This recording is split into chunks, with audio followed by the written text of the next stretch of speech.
ইরানের কাছাকাছি চলে এসেছে যুক্তরাষ্ট্রের বোমারু বিমান। মার্কিন প্রেসিডেন্ট ডোনাল্ড ট্রাম্পের নির্দেশ পেলেই তেহরানে আক্রমণ করবে যুক্তরাষ্ট্রের সামরিক বাহিনী।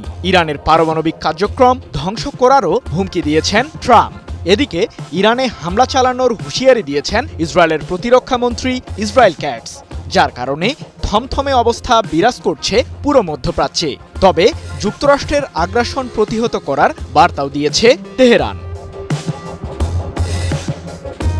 পারমাণবিক ইস্যুতে সমঝোতায় যেতে ইরানের সাথে পরোক্ষ আলোচনা চলছিল যুক্তরাষ্ট্রের। তবে চতুর্থ দফায় বৈঠকে বসার আগে ইরানকে লক্ষ্য করে মার্কিন প্রশাসন আবারও নিষেধাজ্ঞা জারি করলে আলোচনার দুয়ার বন্ধ হয়ে যায়। যদিও প্রেসিডেন্ট ট্রাম্প বলেছিলেন, পারমাণবিক কার্যক্রম প্রসঙ্গে তেহরান হোয়াইট হাউসের সাথে সমঝোতা না করলে ইরান জুড়ে বোমা হামলা চালাবে যুক্তরাষ্ট্রের সামরিক বাহিনী। সব জল্পনা কল্পনার অবসান ঘটিয়ে ভারত মহাসাগরের দিয়াগো গার্সিয়া দ্বীপে অবস্থিত যুক্তরাষ্ট্রের সামরিক ঘাঁটিতে চলে এসেছে B-52 মডেলের বোমারু বিমান। এছাড়াও এই নৌঘাঁটিতেই রয়েছে B-2 মডেলের স্টিলথ বোমারু বিমান ও C-17 কার্গো বিমান। যদিও এই নৌঘাঁটিটির দূরত্ব ইরান থেকে প্রায় ৩,৮০০ কিলোমিটার দূরে। ৮ মে এক প্রতিবেদনে বিষয়টি নিশ্চিত করেছে লন্ডন ভিত্তিক সংবাদ মাধ্যম ইরান ইন্টারন্যাশনাল।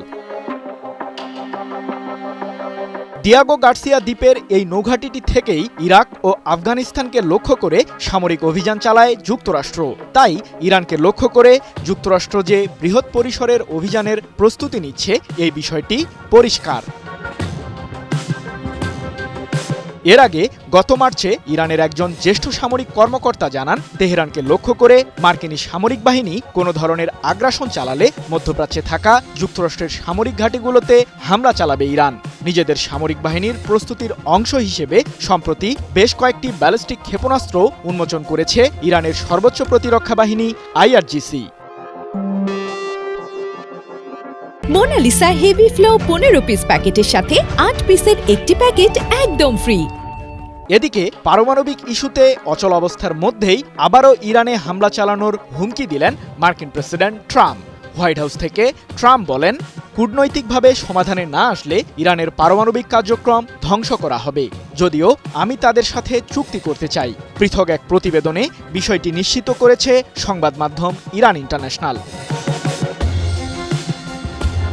মার্কিন প্রেসিডেন্টের কথায় সুর মিলিয়েছে ইসরায়েলও। ইরানকে লক্ষ্য করে যে কোনো মুহূর্তে আগ্রাসন শুরু করতে পারে তেল আবিব, এমনটি জানিয়ে ইসরায়েলের প্রতিরক্ষামন্ত্রী ইসরায়েল ক্যাটস বলেন, লেবাননে হিজবুল্লাহ, গাজায় হামাস, সিরিয়ায় আসাদ এবং ইয়েমেনে হুথিদের সাথে আমরা যা করেছি, তেহরানেরও একই হাল করব। আমি ইরানকে সতর্ক করে বলছি যে হুথি সহ আঞ্চলিক সংগঠনগুলোকে অস্ত্র দেওয়া ও অর্থায়ন করা বন্ধ করুন। ইসরায়েলের সেনাবাহিনী যে কোনো অভিযানের জন্য প্রস্তুত।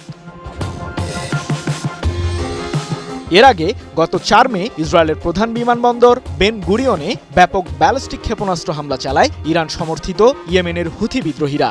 এ সময় অন্তত ৬ জন আহত হন। হুথিদের লক্ষ্য করে পাল্টা হামলা চালায় তেল আবিবও। সৃজন মাহমুদ, নিউজ 24।